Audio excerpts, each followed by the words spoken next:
Cet homme ne pouvait pas avoir fait du mal à la jeune fille parce qu'il était en Suisse, donc loin, et qu'ils avaient pris une chambre ensemble, mais que, voilà, comme il trompait sa femme avec elle, ben, il a fallu qu'il se cache, etc., etc. Donc le gars, non seulement il est présumé être assassin, mais en plus il est adultère, enfin, Coco il est mignon, quoi. Et le détective privé va en Suisse, et il va voir le concierge dans un grand hôtel en Suisse. Vous savez, le ting, le truc qu'on sonne et tout là. Et ils ont des registres. Et il demande à voir le registre de 1978. Et le réceptionniste lui dit non, on peut pas, vous savez, on est un établissement de surcroît en Suisse, c'est très codé, il y a des gens très riches qui viennent, etc. Et le détective reste placide, il sort des billets et il les pose sur le comptoir. Et il dit voilà, c'est celui de 1978. Le gars prend les billets, il s'en va, il revient avec le registre, et puis il fait semblant d'aller se promener. Le détective privé regarde le registre, il fouille les feuilles, hop, à la bonne date, il trouve le nom de la femme. Le même jour, la même heure, tout ce qui a été dit, pas de problème. Mais il ne trouve pas le nom de l'homme qui était censé être là. Il rappelle le réceptionniste et il lui dit « Je vois le nom de la femme, mais il aurait dû avoir un autre nom, dans la même chambre, le même jour, à la même heure. » Le réceptionniste lui dit « C'est impossible. » Ah bon, pourquoi? Parce que nous avons un registre extrêmement fidèle. Personne ne peut dormir à l'hôtel sans avoir été enregistré chez nous. Il y a donc, ça veut dire que si cette femme dit qu'elle est venue avec son amant, ce n'est pas possible. Non, c'est pas possible. Mais comment on peut en être sûr? Parce que, à cette époque-là, on avait des registres papier. C'était encore plus fiable. S'il était venu, ça serait écrit. Hop, une petite photo du registre en question. Et l'alibi qui venait de tenir pendant plus de 40 ans, c'est fondu comme neige au soleil. Et l'homme a été confondu. Ce que je veux dire par là, c'est que on n'est pas à l'abri, sauf dans sa présence. On n'est pas à l'abri, sauf dans sa volonté. Amen. Amen. N'attends pas que la trompette sonne pour savoir si elle a sonné.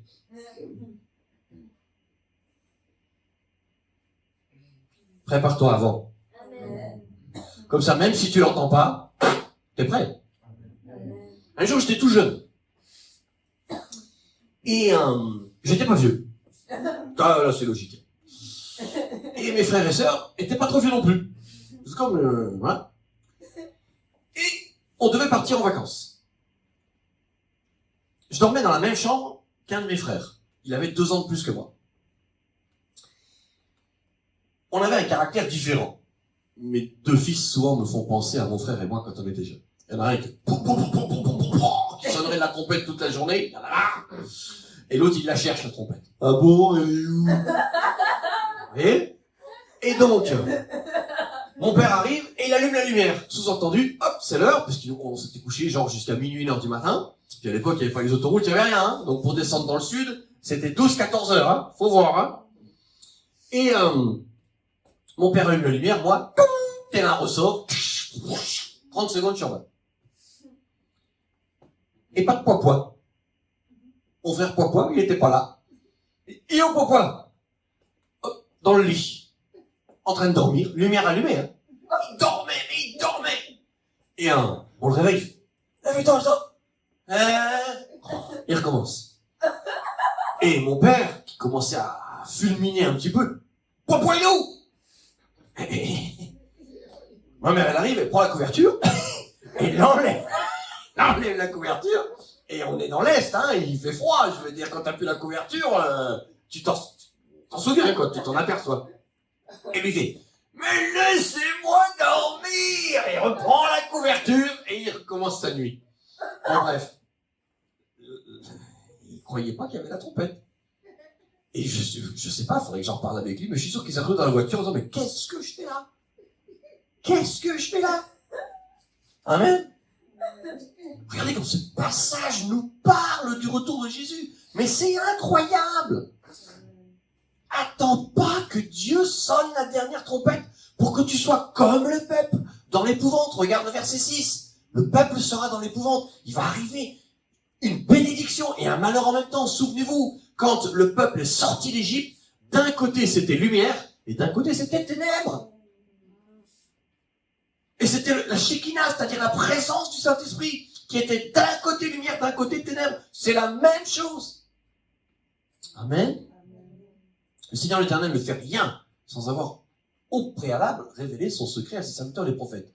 Donc ceux qui vous disent on peut pas savoir parce qu'on ne connaît pas ni le jour ni l'heure, eh ben c'est pas vrai. Regardez ce que je viens de vous raconter. Il s'est passé 40 ans, il se croyait à l'abri de tout. Vous savez, il s'est fait avoir tout bêtement parce qu'il est parti au Canada et il avait fait du mal à la fille parce qu'elle avait 3 millions de francs. C'était la cupidité, le mobile. Et une des choses qui a alerté tout le monde, c'est que les années ont passé, il s'est relâché et il a commencé à dépenser l'argent. Alors qu'il faisait croire à tout le monde que comme il était avocat, il avait pris l'argent pour protéger la jeune fille. Parce qu'elle, soi-disant, le lui avait demandé. Et quand il a commencé à retirer 1 million de francs, qui avait fait beaucoup de petits, et qu'il a commencé à avoir une vie de faste au Canada, eh bien, Interpol et tous ces renseignements, je dirais, partagés dans les pays, ont commencé à se parler les uns les autres. Et ils ont appelé la France en disant, vous devriez venir voir, on a quelqu'un à vous montrer. Et les choses ont commencé à s'effriter. Vous voyez? Donc je veux dire, alléluia! C'est pas parce que le temps passe que rien ne va arriver. Amen? Donc, c'est pas parce qu'on sait pas le jour et l'heure qu'on est démuni d'informations.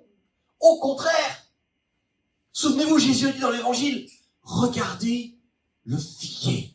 Quand vous voyez que ses branches deviennent tendres, eh bien, vous savez que, hop, l'été arrive. On avait un figuier devant chez nous. Je ne peux pas vous dire, aujourd'hui, à telle heure, il va faire du fruit. Mais je pouvais vous dire, d'ici 8-10 jours, ça y est, c'est bon.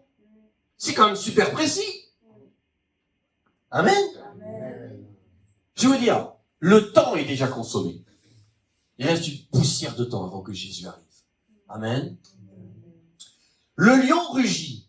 Qui ne serait effrayé? Le Seigneur l'Éternel parle. Le Seigneur l'Éternel parle. Qui ne prophétiserait? Eh bien, vous voyez ça, je ne l'avais jamais compris comme je vais vous le dire maintenant. Tous les versets que je vous ai dit, tout ce que je viens de vous expliquer, je ne l'avais pas compris. Mais encore moins ce verset 8. Le lion rugit. Jésus est venu comme l'agneau de Dieu. Sans bruit, sans cri, sans rien. Complètement discret. Juste une étoile dans le ciel. Juste ça. Et l'Apocalypse montre que Jésus est l'agneau de Dieu, mais il est aussi le lion de Juda. Et là, on en parle. Le lion de Juda rugit. Qui ne serait effrayé? Amen. Préparons-nous avec crainte et tremblement. Le Seigneur l'Éternel parle en disant « Attention, j'arrive ». Qui ne prophétiserait? On ne pourra pas, une fois que l'enlèvement aura eu lieu, dire « Seigneur, j'ai droit de venir quand même ». Parce que j'étais pas au courant, c'est pas vrai. C'est pas vrai. Tous ceux qui se cachent en disant « Oui, on a le temps. Oui, Jésus n'est pas revenu. Yo-yo ». C'est pas la bonne manière de voir les choses. Amen. Donc, j'espère que ce passage vous aura parlé et que vous pourrez le mettre à profit dans vos vies. Préparez-vous. N'attendez pas la dernière tempête. Trompette. J'ai dit tempête. Ça devait être dans mon cerveau un mélange de tempête et de trompette, enfin. Il vaut mieux vivre une tempête avec Jésus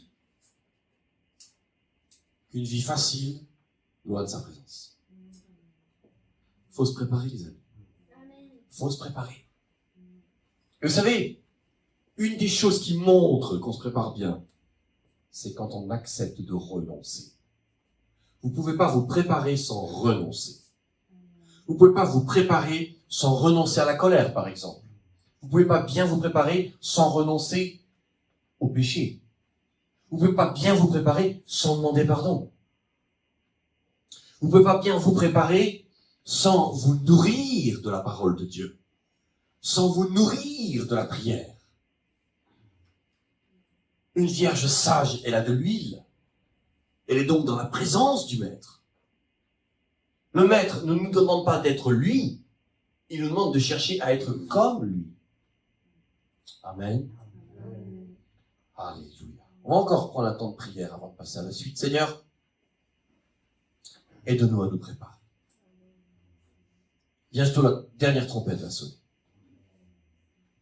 Et bientôt, toi qui es le lion de Juda, tu vas rugir. Heureux ceux qui seront derrière toi quand tu rugis. Prie dans ta présence. Et non pas ceux qui seront devant toi qui devront t'affronter. Seigneur, moi, encore je te demande pardon pour mes péchés.